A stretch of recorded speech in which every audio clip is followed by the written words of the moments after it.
Hey everybody, MrBookieboo here, and I am back with another LEGO City update. It's been a little while, life's been busy, but the really good news is I just got back from Brickworld, Chicago, and what an amazing experience. Just seeing the amazing creations that people have done just inspired me and just moves me, and most importantly, spending time with all of my friends. I got to meet many of you, and it's so nice to see you guys in person and interact with you and chat with you and learn about what you're working on and your creations, and just building that camaraderie and friendships that it just makes this community awesome. So I've got a whole bunch of ideas brewing around in my head for the city, and that's kind of what I'm going to go through in this video. And then in subsequent videos, I'm actually going to kind of take you guys through kind of behind the scenes of my thought process as I go to some evolutions of how I've designed this city, but also what I'm actually thinking about doing for Brickworld next year. So I'm going to walk you through that whole process as I start to conceptualize it, design it, and it's going to be city related. Right now, I'm going to see. I don't know if I can pull it off, but we're going to see. So come with me. Let's walk through the city and let's talk about inspiration and ideas and designs and all kinds of crazy stuff. Come on. The first thing is I've got a bit of an issue here. So as you know, Ninjago land sits over here to the left of the layout. I've got the docks, the city, the gardens. I have that delightful monkey kid set behind that, but I've got a little bit of a problem here. So this right here, this is the new Ninjago markets. I gotta somehow fit this in the city over here. And it's gotta be with the Ninjago stuff, of course. So I'm really kind of struggling to figure out what it is that I'm gonna do to incorporate that here.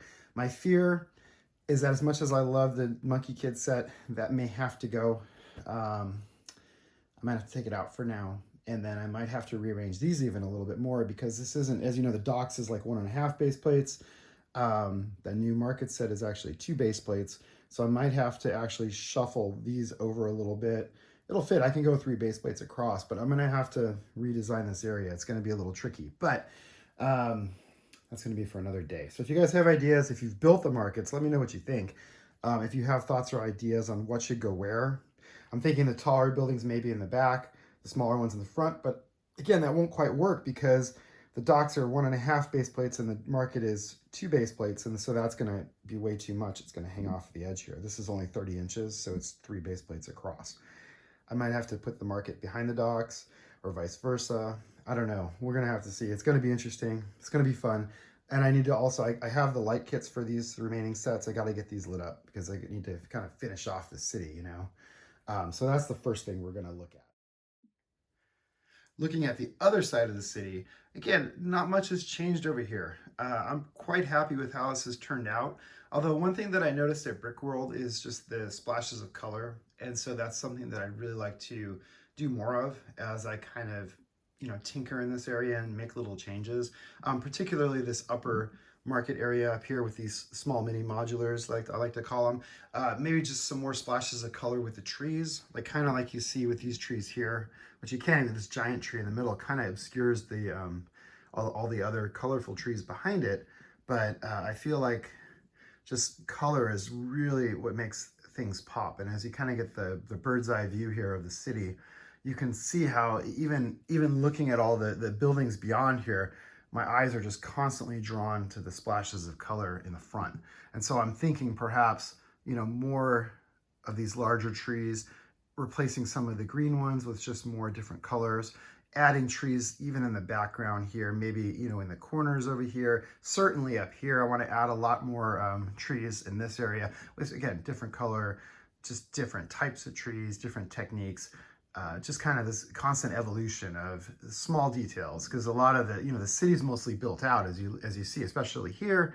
I'm quite happy with how this has turned out, but there's always room for improvement, and there's always ways we can improve and change things and make it a little bit better. And one way I feel is, again, with these splashes of color with the trees and stuff, the foliage, we can make that look a whole lot better with just these small little changes. As we move along here, again, we'll just pan along. You can see the facades, I'm pretty happy with the way those turned out. I still would like to tinker with them a little bit. This condo, I still have some ideas for that. I need to do the interiors. I need to light it up. It needs to be more complete. It's kind of dark right now. and it almost looks like it's just a new building that's been under construction, which is fine. I could add some construction workers and that would be a good excuse, right? But I would like to finish that at some point. And then of course this area back here, I've never been happy with the way this turned out, but it is pretty good because there are the larger buildings that they're not quite modulars, you know, the Daily Bugle, the Ghostbusters headquarters. But again, it just kind of works in that area. It's more of like a downtown and it kind of draws your eye back there. And maybe like eventually maybe another facade back here, a skyscraper way in the back, which just kind of pull that area together and make it all kind of flow. Panning over, you can see, again, the mountains. Quite pleased with how those turned out. Of course, there's always room for improvement. Probably at some point, I'll work on this area here. This is actually kind of where I'm going with the Brickworld MOC that I want to bring, is something that kind of encompasses my city building techniques, maybe some mountains. Again, it's all kind of just brewing around in my head right now, but we'll see how that turns out in the long run. And then of course we have the other side of the city here. Need to light up these buildings yet. We've added some more of these like kind of mini modulars. This is like the grocery, which I added a second story to. The noodle shop is kind of hiding behind here. And then just a few random outbuildings that I've created just to fill in the void and fill in the gaps here, because, you know, the modulars are 32 by 32 studs. I ended up with a 16 stud area in the front here, and it just kind of gives you a little more depth, but I didn't want the buildings to be too high to hide, you know, the hotel and the back of the jazz club. And so it's layers, you know, it's just layering, adding depth, different things like that. And then of course the Ninjago area. I really like these gates. Will probably get to stay, I'm thinking. This is from that Temple of the Ultimate Weapon. And then this is a MOC that I did for the train to go through.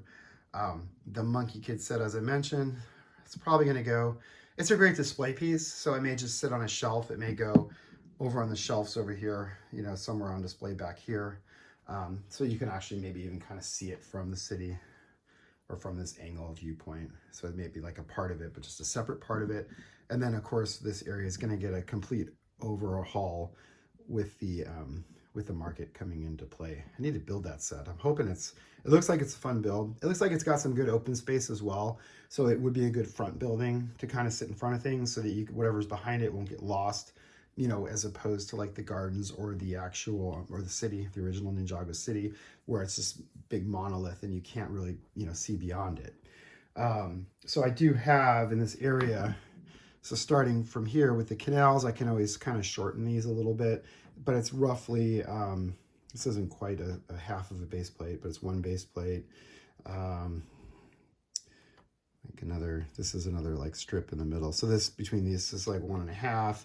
This is another base plate. So it's like 2.5 base plates this way, 3 base plates that way. So everything should fit in here.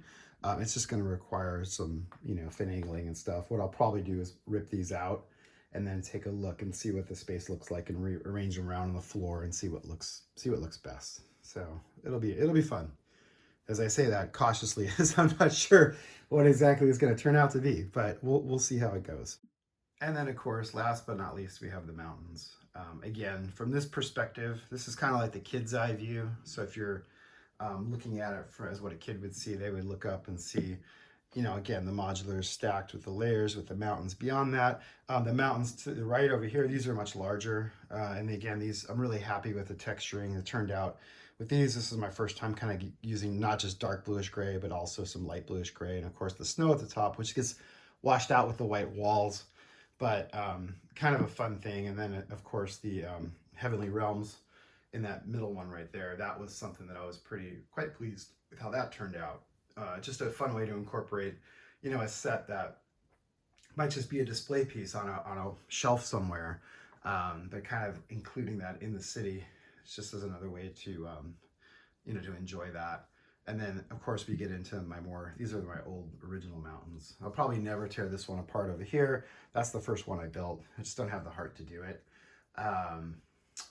But again, you never know, right? We might just at some point decide to start over and rebuild and kind of reconfigure things as it is. You'll see the Disney Castle back there.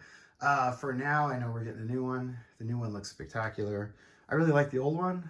I don't know, I'm on the fence with that. There are instructions you can convert the old Disney castle into a Grand Emporium modular, and it looks really amazing.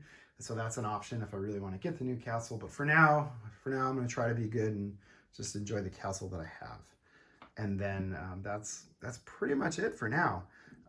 So lots of good ideas. Focus for now, again, it's Ninjago area. And then just kind of working on some of the detail and stuff, adding the lighting to these modulars that don't have the lights just yet. And then just continuing to add small details here and there throughout the layout. Again, kind of focusing more on these splashes of color. And certainly last but not least, trying to figure out a way to do a representation of my city in a more mobile format, something that I can present and show at Brickworld next year.